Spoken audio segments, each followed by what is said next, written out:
Welcome to the Direct Line, the official podcast for OADSP.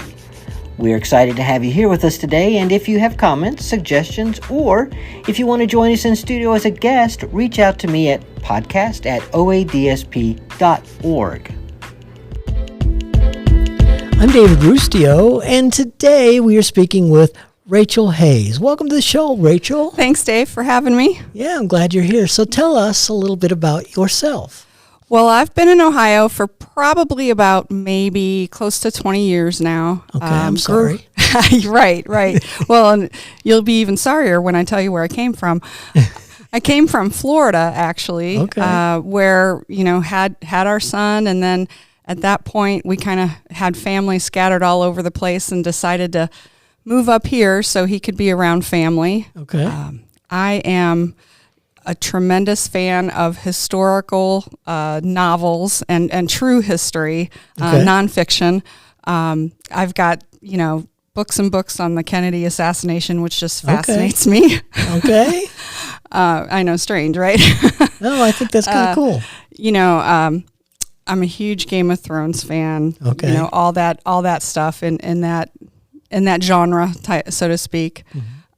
As I said, we do have a son, 20 years old. Jackson is his name, and he currently attends Ohio University. Is that the Ohio? No, Ohio University Bobcats. It's a different one. Okay, yes, got to be clear on that one. Well, he'll take offense too if you. So of course. But he's currently a junior, so he actually is getting ready to get into all things PT, physical therapy. That's kind of, his aspiration right now. Okay. So we're just kind of going through this whole, college experience with him and enjoying life right now.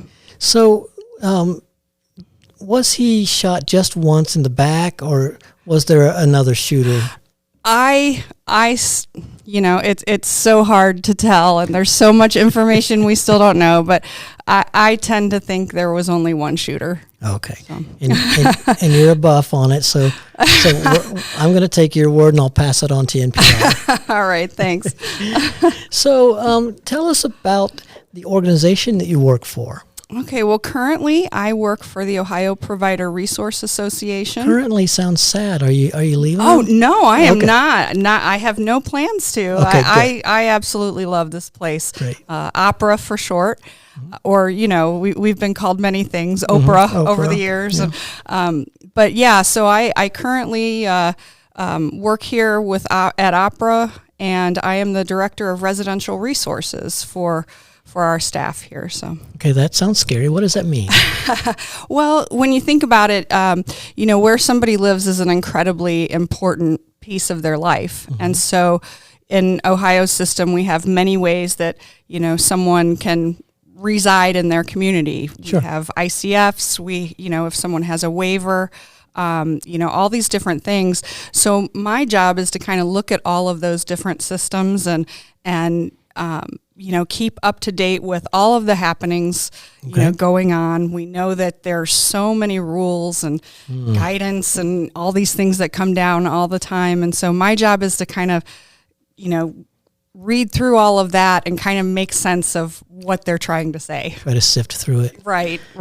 Now, you said ICF. For those who don't know what that means, tell us what an ICF is. Well, an ICF is actually, it's an intermediate care facility for individuals with intellectual and developmental disabilities. Mm-hmm. And basically, it is part of a federal program that provides essentially all the services there for somebody. Okay.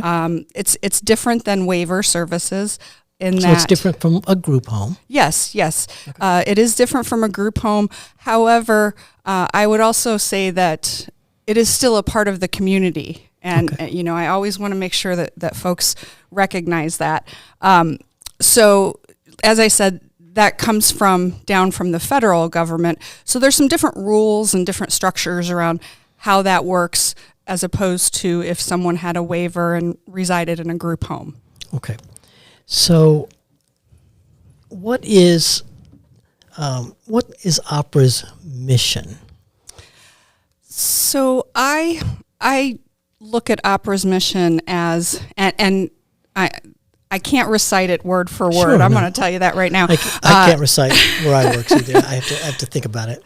But, our mission basically comes down to supporting and advocating for providers of services for those that have disabilities. So, the providers that are taking care of folks every day out on the front lines, our job is to provide the support that they need, the advocacy that they need, identifying what they need sometimes, and then and then taking all those things and really trying to make sure that we can give our community, our opera community, the most updated information with all of that. And as I said, advocacy, that is one of the main things that, we're known for. In fact, this morning we were kind of group texting with one another, a few of us, and one of my colleagues, responded ABA, and, again, there it is, always be advocating. So there you go. Now, I've seen you at see you at the opera conference, and I've seen you even at the State House sometimes. So what does the advocacy of opera look like when we're talking about those making decisions in Columbus?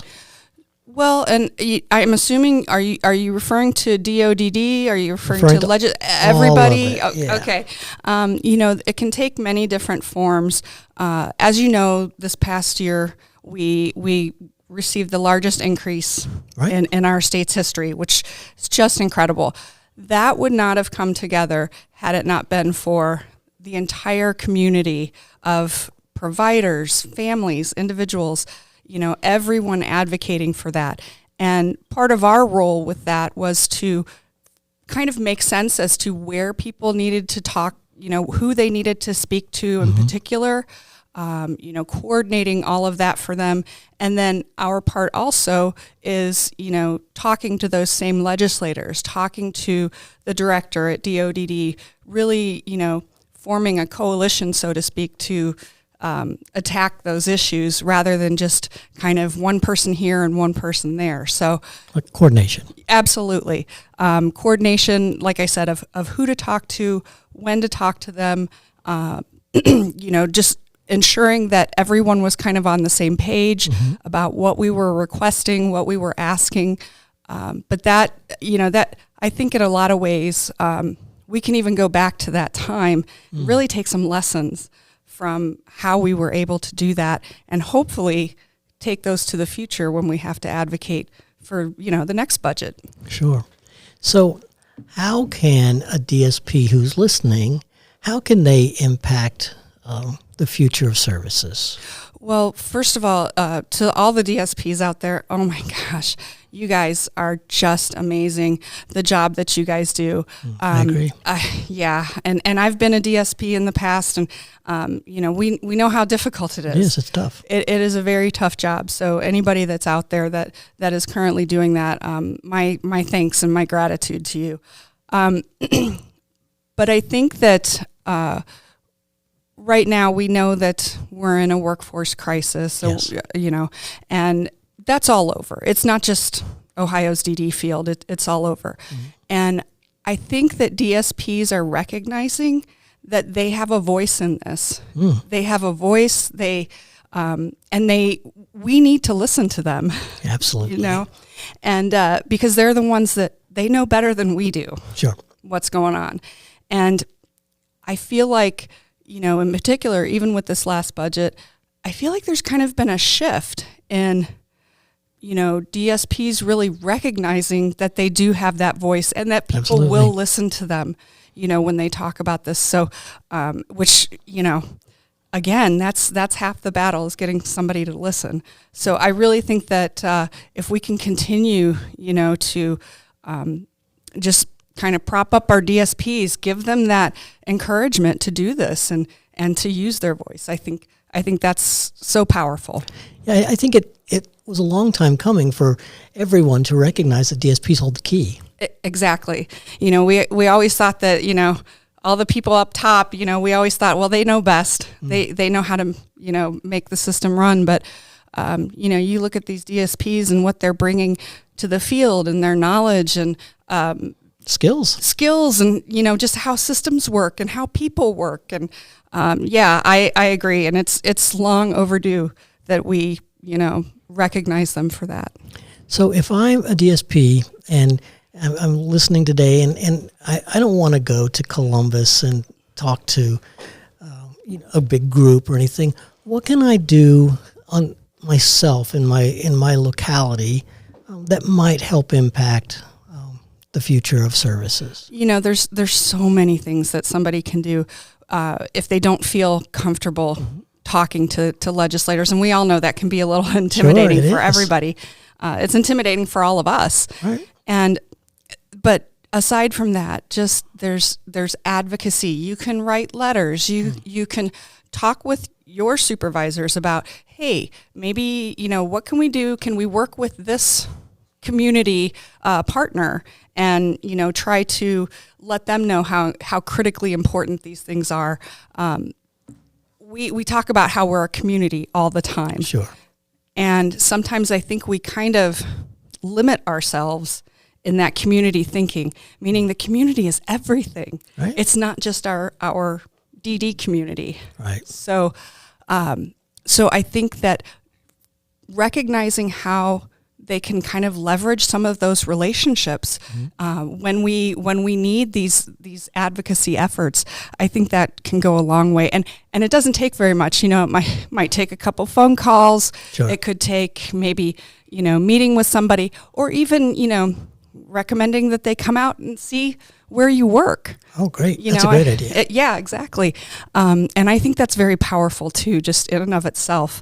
So there's so many things that a DSP can do. And I'm also going to add that a lot of our individuals that we serve, are extraordinary advocates. Absolutely. And did a great job speaking and advocating for themselves.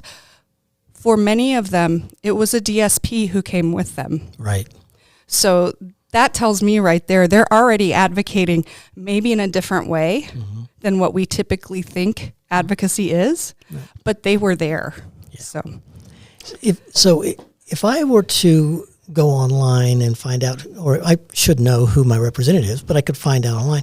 If I asked for a meeting with them, would they meet with me? Possibly. And it may take a few phone calls before that can happen. But I'll also say that we don't always get to meet with the representative. A lot of times we're meeting with an aide, getting really comfortable with that aide in terms of starting to recognize us on like a first name basis type thing. Sure. And that can go so far in terms of then kind of getting to the next level, whether it's a state senator or a state congressman or woman. That can go a long way. I also think that it's going to take investment into any relationship, whether that's, a relationship with a congressional aide or the legislator themselves. It's just that constant knocking on the door or calling, asking questions, emailing. That all goes into whether somebody's going to really want to meet with you, whether they really know you. Right. And I think that's really what we've done a really good job of that. A couple of my coworkers that are just phenomenal in that regard. So I think if you, this is just my opinion, but you may know better. I think if we try to get them when they're home, when they're not in Columbus, sometimes we have better luck. I totally agree. And, when they're in Columbus, they're working, they're doing things, for the state that we need them to do. They're not always focused necessarily on what's happening back at home in the district until they get back there. And then it's, okay, what does my district need? And that is a perfect time to call them up, invite them out to where you work, invite them to see it. You're a constituent too. Sure. And they have a responsibility to you as a constituent. Right. So it's okay to say that too. I'm a constituent. I would really like to meet with you.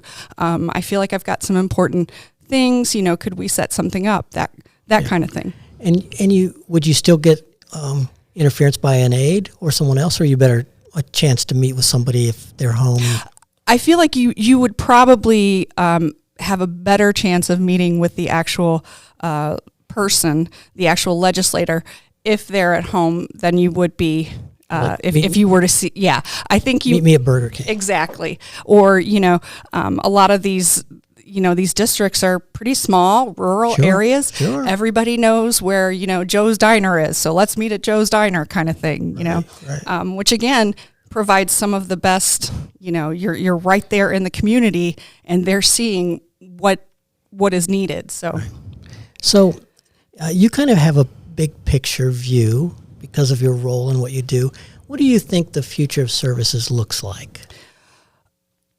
That's such an interesting question because there's so many different opportunities out there for things that we can change. Sure. We've known and we all know and think that there is a tremendous role for the use of technology Absolutely. in our field. And I feel like just within these last maybe 5 years or so, we've really started to embrace that. Sure. And so I would like to see this field take that even further with technology. I think there's so many things that it can be beneficial for in terms of utilizing things with the folks that we serve and just what they need. I get really interested too, and are there different service delivery models that we can look at? And, maybe it doesn't have to just be, okay, what's the outcome? Check the box kind of, right. that everybody just is so tired of. And it means nothing. Exactly. It's just a piece of paper. Right. And so really looking into what types of service models, what do we want this to look like? And, I think DSPs would, they're in the front lines. They might be the perfect people to they say, are, yes. if we were going to change the way services look. Exactly. They're the perfect people to ask. Right. They know, they know in terms of what it's like to do the documentation that, right. Why am I doing this? I've done this for 5 years. Why are we, that kind of thing. So they understand what it means and what it looks like to be a part of developing those independent skills for someone. Right. And so I think turning to them, especially when we're talking about service delivery, they're the ones delivering the service. Right. They know best. Exactly. Why wouldn't we ask them to be a part of those discussions? Sure. I think it's critically important that we do that. Absolutely. Now, you've had a lot of experience, and I see you, of course, I mentioned earlier, at the opera conferences and other places. So you get to experience a lot of tough conversations, but you also get to experience a lot of fun. Oh, yeah. So tell us something fun or funny. Oh, gosh. That you can think of, through your work that's come up. Well, I kind of put me on the spot there. Of course, that's my job. Right. I don't know if I have one specific instance, but I will say this. I don't know that I've laughed as hard as I have, working here. This crew is just incredible here. Sure. And the culture that we have has equally been incredible. And I think that's transferred to like the opera conferences and the fun that we have. For me, I think the funnest thing is, honestly, I love the karaoke. And when I see my coworkers up there, doing karaoke with, the band and the crowd, and I just lose it. It is a lot of fun. It really is, and it's such a great way for everybody that's there to just loose. we can forget about all the problems in the world just for an hour or two, and then we can get back to focusing on what we need to do to make a change. Okay. One last question. Sure. What would you say to the DSPs who are listening today? Well, as I said before, the first thing that I'll say, as I said before, is thank you.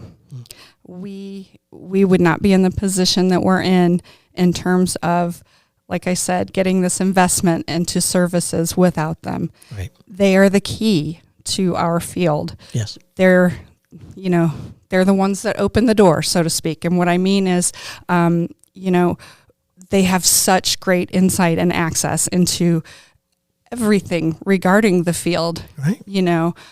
Their knowledge base is incredible. And so what I would say, again, to DSPs, you have one of the hardest jobs that I could ever imagine, both physically, emotionally, mentally. But the fact that you keep showing up tells me the resilience of the DSP that we have, the DSPs that we have. And again, just thank you for that. Thank you on behalf of everyone that needs services. Right. Well, thank you, Rachel, for Sure. spending some time with me today. Absolutely. Hope you had fun. Yeah, it was different. I was pretty nervous going in, so. You did great. We'll chat with you again sometime. All right, sounds good. Have a great day. You too. Thanks for listening, and join us next time on The Direct Line.